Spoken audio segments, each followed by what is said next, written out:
Friends, आज मैं आपको कुछ इस तरीके से फर्टिलाइज़र बनाना बताऊंगी जिसको डालने से एक ही फर्टिलाइज़र से प्लांट को सारे पोषक तत्व मिल जाएंगे और प्लांट बहुत अच्छी ग्रोथ करेगा। प्लांट में यदि फूल नहीं आ रहे होंगे तो फूल आने लगेंगे।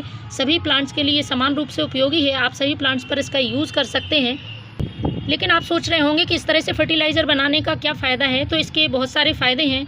इसमें आपको बहुत सारे कामों से छुटकारा मिल जाता है, जैसे कि इस फर्टिलाइज़र को आपको छानना नहीं पड़ेगा। दूसरा, इस फर्टिलाइज़र को आपको डाइल्यूट नहीं करना पड़ेगा। तीसरा, जो किचन वेस्ट निकलता है और जब हम उसको लिक्विड फर्टिलाइज़र के रूप में बनाते हैं और 1 से 2 दिन रखते हैं तो थोड़ी सी स्मेल आ जाती है। तो वो स्मेल जो आती है उससे भी छुटकारा मिलेगा और आपको बिल्कुल साफ़ सुथरे तरीके से फर्टिलाइज़र मिलेगा। और सबसे बड़ी बात यह है कि आप इसको 2 से 3 बार ऐसे ही यूज़ कर सकते हैं और पूरे पोषक तत्व प्लांट में आराम से इस तरीके से मिल जाएंगे। तो यह है ये पोटली किस तरह से बनाई है मैंने और इसमें कौन कौन सी चीज़ों का इस्तेमाल किया है। बिल्कुल फ्री की होममेड जैविक फर्टिलाइज़र की पोटली है। इसमें किसी तरह का आपको पैसा खर्च नहीं करना है। आपके पास जो भी मटेरियल अवेलेबल होगा मैंने उसी से बनाया है।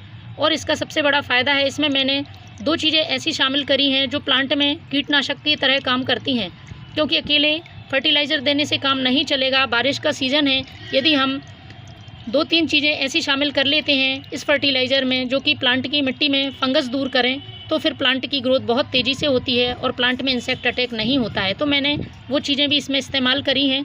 तो इसके पहले मैं आपको इसकी बनाने की प्रोसेस बताऊं, उससे पहले आप मेरे प्लांट पर इसका रिज़ल्ट देख लें। तो देखिए, प्लांट में बहुत ज़्यादा मात्रा में कलियाँ बन रही हैं और बहुत ज़्यादा मात्रा में फूल आ रहे हैं। कोई सा भी प्लांट ले लें आप, प्लांट फूलों से भरा हुआ है। ये देखिए, रोज़ प्लांट में कितने बड़े बड़े आकार के फूल आ रहे हैं, क्योंकि इसमें बहुत अच्छी मात्रा में nitrogen, potassium, phosphorus, calcium, magnesium, iron, जो भी प्लांट की ज़रूरी पोषक तत्व वो इस फर्टिलाइज़र से प्लांट को मिल जाएंगे। ये अपराजिता का प्लांट है, बहुत अच्छी ग्रोथ कर रहा है और इसमें फूलों का आकार भी देखिए कितना अच्छा है। सारे गार्डन में फूल और फल भरे हुए हैं। पारिजात का प्लांट देख रहे होंगे कितनी तेज़ी से ग्रोथ की हुई है और इसमें बहुत सारी बर्ड्स बन रही हैं और फ्लावर आ रहे हैं। छोटे से छोटे पौधे में भी ये देखिए फ्लावरिंग हो रही है। तो चलिए शुरू करते हैं कैसे हमें इस फर्टिलाइज़र को बनाना है। तो पोटली बनाने के लिए सबसे पहले आपके पास जो भी चीज़ें अवेलेबल हैं वो चीज़ें यूज़ करें। और मैं जो बता रही हूँ इनमें से यदि आपके पास कोई नहीं भी है तो कोई ज़रूरी नहीं है। आपके पास जितनी चीज़ें हों आप उतने का इस्तेमाल कर सकते हैं। तो सबसे पहले आपको इसमें डालने हैं हमारा जो किचन वेस्ट है, किचन से निकले हुए छिलके, केले के छिलके, प्याज के छिलके, सब्जियों के छिलके, जो भी आपके पास हों वो आप इसमें डाल सकते हैं। देखिए, आलू के छिलके, प्याज के छिलके मैंने इसमें डाल दिए हैं। इसके साथ ही मेरे पास हैं ये नीम के पत्ते और इसमें है साथ में खीरा के छिलके। नीम के पत्ते डालना फ्रेंड्स ज़रूरी है। यदि आपके पास नीम के पत्ते नहीं हैं तो आप नीम खली पाउडर डाल सकते हैं, क्योंकि प्लांट में बारिश के समय में हम यदि इस तरह से फर्टिलाइज़र देते हैं तो जड़ों को फंगस से बचाना बहुत ही ज़रूरी है। तो आप इस तरह से नीम पाउडर का या फिर नीम के पत्तों का इस्तेमाल कर सकते हैं। जो भी मैंने सब्जियों के छिलके लिए हैं इनमें बहुत अच्छी मात्रा में potassium, phosphorus, magnesium, calcium, iron होता है और प्लांट की ग्रोथ के लिए जो कि बहुत ज़रूरी है। साथ ही इसमें मैं लूँगी 1 से 2 चम्मच मेथी दाना। मेथी दाना भी iron, potassium, calcium, magnesium, manganese, zinc से भरपूर होता है। तो 1 चम्मच आपको ये मेथी दाना ले लेना है। उसके साथ ही इसमें मेरे पास हैं ये और भी सब्जियों के छिलके, जैसे कि ये कद्दू के छिलके हैं जो कि प्लांट में ज़रूरी पोषक तत्व पोटेशियम, मैग्नीशियम, आयरन, कैल्शियम से भरपूर हैं। और चाहें तो आप इनको थोड़ा सा छोटे छोटे टुकड़ों में कर लें जिससे कि फर्टिलाइज़र जल्दी बन जाएगा। इसके बाद इसमें जो ज़रूरी चीज़ मिलानी है वो है ये गोबर के कंडे के छोटे छोटे टुकड़े। इस तरह से आपको, और यदि आपके पास ये कंडे नहीं है तो आप गोबर खाद भी मिला सकते हैं। मैंने एक कंडे के उपले को छोटे छोटे टुकड़ों में तोड़ लिया है। ये नाइट्रोजन से भरपूर रहता है और प्लांट को बहुत अच्छी ग्रोथ देता है। साथ ही इसमें कुछ ज़रूरी मैक्रो न्यूट्रिएंट्स भी पाए जाते हैं। तो एक ही पोटली में हम इन सब सामानों को मिलाकर पूरे पोषक तत्व अपने प्लांट को दे सकते हैं। इसके साथ ही एक और मैं जो ज़रूरी चीज़ मिला रही हूँ वो है ये एलोवेरा। एलोवेरा प्लांट की ग्रोथ के लिए भी ज़रूरी है। साथ ही एलोवेरा में बहुत सारे मिनरल्स पाए जाते हैं और एक कीटनाशक की तरह काम करता है।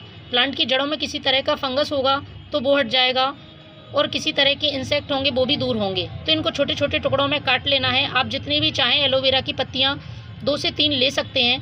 ये सारा मटेरियल मैं 10 लीटर पानी के लिए बना रही हूँ। उसके बाद मैं किसी तरह का इसमें पानी नहीं मिलाऊंगी। तो कुछ इस तरह से एलोवेरा मिला देना है।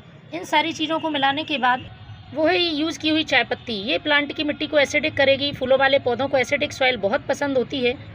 तो ये आप 1 से 2 चम्मच यूज्ड की हुई चाय पत्ती ले सकते हैं। यदि ये नहीं है तो 1 चम्मच आप फ्रेश टी लीफ भी ले सकते हैं। इसके साथ ही हमें ज़रूरत होगी केले के छिलके की। यदि आपके पास फ्रेश केले के छिलके हैं तो आप वो भी ले सकते हैं, और यदि सूखे हुए हैं तो वो भी ले सकते हैं। ये हमारा संपूर्ण पोषक तत्वों से भरपूर खाद तैयार हो रहा है। इसमें लगभग सारे मैक्रो न्यूट्रिएंट्स प्लांट को मिल जाएंगे। इसके बाद इस पोटली को हमें अच्छी तरह से बांध लेना है। तो देखिए मैंने कुछ इस तरह से इस पोटली को बांध लिया है, और पोटली आपको कॉटन के कपड़े की या नेट की रखनी है, जिससे कि आसानी से जो भी हमने इसमें छिलके डाले हैं उनका पोषक तत्व पानी में मिल जाए। अब हमें एक बाल्टी में 10 लीटर पानी लेना है और उसमें इस पोटली को छोड़ देना है। ये पोटली आप 2 दिन के लिए इस पानी में ऐसे ही छोड़ दें। 2 दिन बाद मैं आपको दिखाऊंगी किस तरह से फर्टिलाइज़र बना है। तो 2 दिन बाद आप देखेंगे फ्रेंड्स, तो कुछ इस तरह से फर्टिलाइज़र मिलेगा आपको।